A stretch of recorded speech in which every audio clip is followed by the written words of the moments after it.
For instance, if you go to point 11, just go point 11A, where we talk about community share ownership schemes. We as BLF say that to counter the culture of patronizing corporate social responsibility concessionary programs that has traditionally characterized the big mining sector, we are saying that we need a secured, for community, a proportion of at least 20% of equity in the mining businesses. It is not a favor. You know, mining houses, these colonial constructs, these racist, violent monsters, think that they are doing a favor to our people, promising to build houses which they never do, providing social amenities which they never do. They are just here to steal and plunder. Now we say ownership of our people, and we say 20% of ownership in the area where the mining house is. And that is why I want to employ the communities of Sekhukhune, that we must support the mining charter so that we press for direct ownership. And then I'll quickly move to also, if you go to the second page, page 3, we want worker and state ownership, and quickly to simply say also for us is workers must own 20% instead of the 8% which has been provided for by the mining charter. Also, black business must own that 14% provided for. And then if you were to go down to D2, I just want to highlight there that at the level of procurement, we agree with the mining charter that at least 70% of goods procured in the mining sector must be legislated in terms of this bill, that they must must come from black people. In E, we are calling for a national sovereign wealth development fund, which basically all nations that have mineral resources have this, which is really a state or the national wealth, how it is organized. And this will help those of us who are not in the mining sector, who are not workers or who are not entrepreneurs. Ordinary South Africans must get a dividend from the minerals. South Africa has the highest deposits of minerals known on earth. At the end of a financial year, ordinary South Africans, after we pay for schools, for healthcare and all that, we must get a dividend in cash. That must come into our pockets. And black people must get first. If there's anything left, we'll see what to do with white people. Because this is reparations. White people have benefited for 350 years. They can't benefit now. We must deal with those who have been excluded first, and then whites, if we so feel, we might do something about it. Now, I will jump these provisions that we make in the interest of time in page, on the strategic objective. You will read that yourself. But I do want to talk about the penal provisions. You know, even the presentation before us did indicate there's a problem of non-compliance, and where the law says certain things must happen, they never happen. We are saying that instead of the penalties which are suggested by the bill, which in summary would be the fine of 5 million rand or 5 years in terms of 5 years term of imprisonment, and also that fine of 100,000 or 2 years, we reject this. This must be changed, and the way it must be changed, we say that it must move to penalties must equate to 50% of the annual turnover of the year of transgression. And this is lenient. We should be saying 100% turnover of that year of transgression. But we are lenient. We're allowing these criminals some breathing space. And then we're saying that those who are found guilty should serve a minimum of 10 years in jail. And then this bill must strengthen its monitoring and non-compliance mechanism, because they are very weak. Now, Chair, I want to turn to a matter which we believe the bill is silent on, and that is what is called the zamazamas. The amendment or the bill is silent on the zamazamas. These are the real miners and owners of the land. BLF calls for the legal recognition of the artisanal or small-scale miners known as Zamazamas. These, as we say, are the real owners of the minerals in our country. They are not a foreign force here to exploit and murder, like Lone Me, that killed our people in Marikana with the assistance of the current deputy president of the country, Cyril Ramaphosa. He's the one who called the police and they murdered our people there in Marikana. We buried people in Marikana in defense of a foreign force called Lone Me. And Lone Me, this is a shocking thing, Che. You know, let's just deal with this. Oak Bay, the so-called Gupta company, their accounts have been shut down by the banks. Lone Me, a confirmed, known mass murdering company, is running his business with no problems in this country. These opposition parties that claim to fight for economic freedom, they have not called for Lone Me to leave this country. But they are jumping up and down and saying the Guptas must go or President Zuma must go. But here they are murderers. Are here and they are doing business. We're saying that must change. The Zamazamas are the real owners of these minerals. We say we are clear that these white-owned mines continue to terrorize our people and even murder them. If you go to Kimberley today, our comrades have been killed by these mining houses. The BLF advises that the bill incorporate a provision for the formal recognitions of the Zamazama miners. So we must decriminalize them. There must be a clear provision for decriminalization of these artisanal miners. Also that the state and the mining houses, by law, must be tasked with ensuring the safety of the Zamazama miners. We don't have the time now, but if you think about it, mostly when there is this safety questions, is because these criminal white-owned mining houses have come into our communities, they have mined, they took all our minerals, and they leave these mines as holes where our people are left with hunger and they end up going to mine it. So the responsibility of safety of when our people, these so-called Zamazamas, must lie with the mines and the state. And then a very important proposal we're making is that the state or government be the official buyer of the Zamazama product. You see, Honorable Chair and members, those who are honorable amongst you, the question of how Zamazamas actually go down the mines, in Kimberley is more open cast. They get these minerals, whether it's diamonds, whether it's gold. Do you know who actually buys from them? We have no capacity to buy. It is white monopoly capital. It is your hand Rupert and the Oppenheimers who benefit directly from the Zamazamas after having made them illegal and attacking them when they actually go and mine. So let us resolve this issue. The state must say, Zamazama, go get your diamonds, go get your gold, bring it to the state. We'll buy at a good price. In this way, we'll actually deal even with criminality. Because you're not driving black mining underground. You bring it on the surface, you provide a good price for our people, you provide security, and our people will not also fight amongst themselves the way it is. We have criminalized our people and creating the conditions that are there when our people fighting in these areas. We're saying they are Zamazama miners. No, Zamazama miners are the owners of the land and the mines. And therefore, this committee, if it's serious about providing support for black people, we suggest you do this and buy from the Zamazamas. We also ask that this bill should include a provision for freeing all the currently arrested Zamazamas. Lots of our people called Zamazamas are in jail as I speak to you. Lots of them, they are arrested for mining our own lands. In the communities in Limpopo, we go there. The police are busy arresting our people instead of arresting white monopoly capital, which are the real criminals. People must pay bail, people are... So, now, let me turn to the mining charter. There was a white man who spoke here before the Sikukuni community spoke. He demonized the mining charter, just like all white monopoly capital.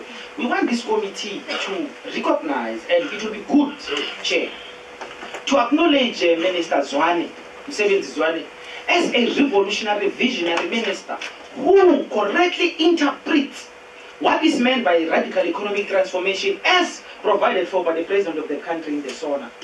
That is why we are saying everybody must support this charter now, even when we have some questions about it. But we must support, because remember, for 23 years, we have not been able to benefit anything. Here comes a minister, Zwane, and says, in 12 months, we must achieve the 30% black ownership. That is revolutionary. That is visionary. That is good for all of us. We are not even going to talk about all these other provisions because of time of the charter itself. But then, what does it mean in terms of the bill before you? This charter, because the charter comes now, long after the bill, we've been engaging with it. All we are suggesting is that this committee aligns the bill with the provisions of the charter. Make them legal. Don't listen to that white man who's a beneficiary of theft, who's saying that the minister is trying to use the executive to impose. No, but we are here in parliament today. We are saying, you parliament, use the parliamentary systems to regularize and make sure that the provisions of the charter are as the law provides. What is wrong with that? No, white arrogance also makes white people ignorant. This is a real problem. So we are standing before you and saying, committee, let us align the bill with the provision of the charter. And I'm not going to go through those, but are beautiful provisions: the 30%, the 8% employees share, the 8% mining community share, the 14% black entrepreneurs shares. We support that, including our own moves that we have indicated earlier. So we support this as a transitional mechanism. Once we have the 30% and the 8% here, we then consolidate and then move to the next layer of demands. We will leave all that and then come to Chair, an important point that I invite you now to go to the last page, which is page 8. Here we now deal with the transformation of the banking system. Chair, it is not going to help us to have a very good bill and legislation that provides for black people to benefit in the minerals of the country if the financial sector itself remains a cartel run by the white few families such as the Ruperts. They're shutting down bank accounts. They're criminalizing us at will. They are refusing to support the black bank processes. And we said we want to get a dividend. If these white monopolies, capitalists, or control the banking system, how is that money coming to come to our banks, to our pockets? Because we know they shut down banks of those they hate. And ourselves as a revolutionary movement which supports the fact that land belongs to black people and we must be black first, we are also knowing we're meeting hostility in the banking sector already as I speak to you. So what are we going to do, Chair, and the honorable committee, or that part of the committee is honorable, is that we need to reform the mining sector, or rather, let me read this. The important reforms of the mining sector are going to be sabotaged by the colonial, racist, and corrupt banking sector.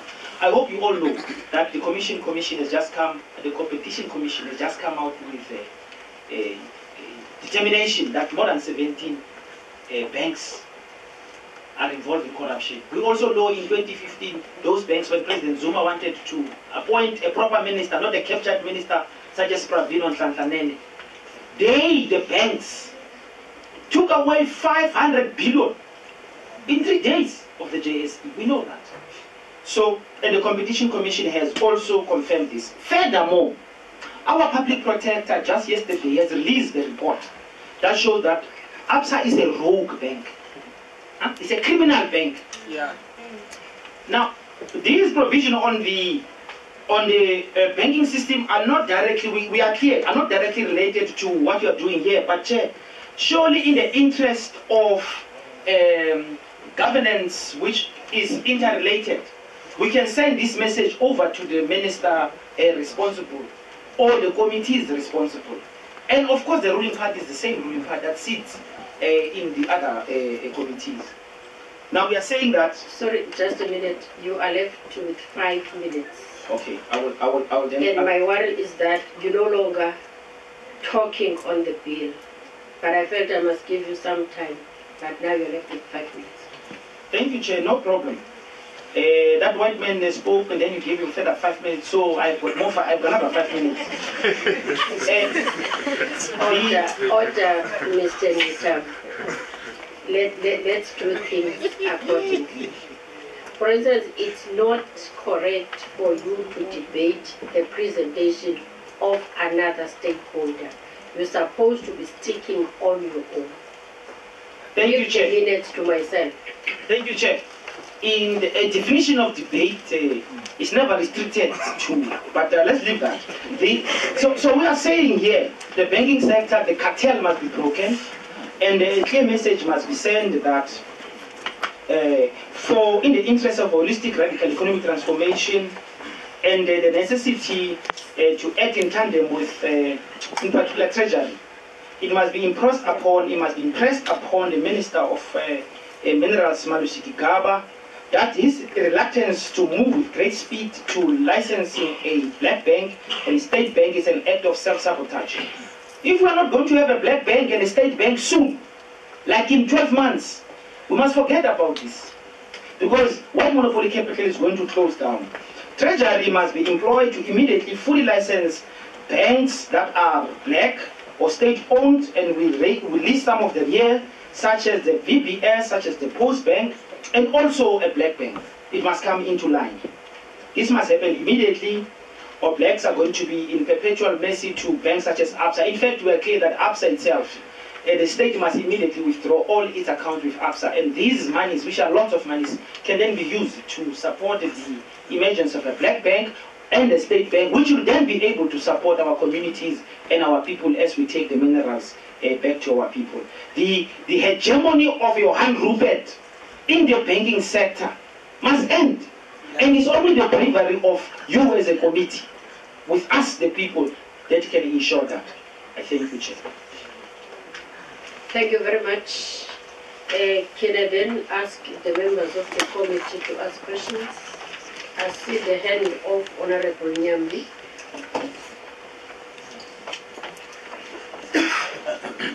Thanks, Chair. 2 questions. The first one is about the Zama Zama.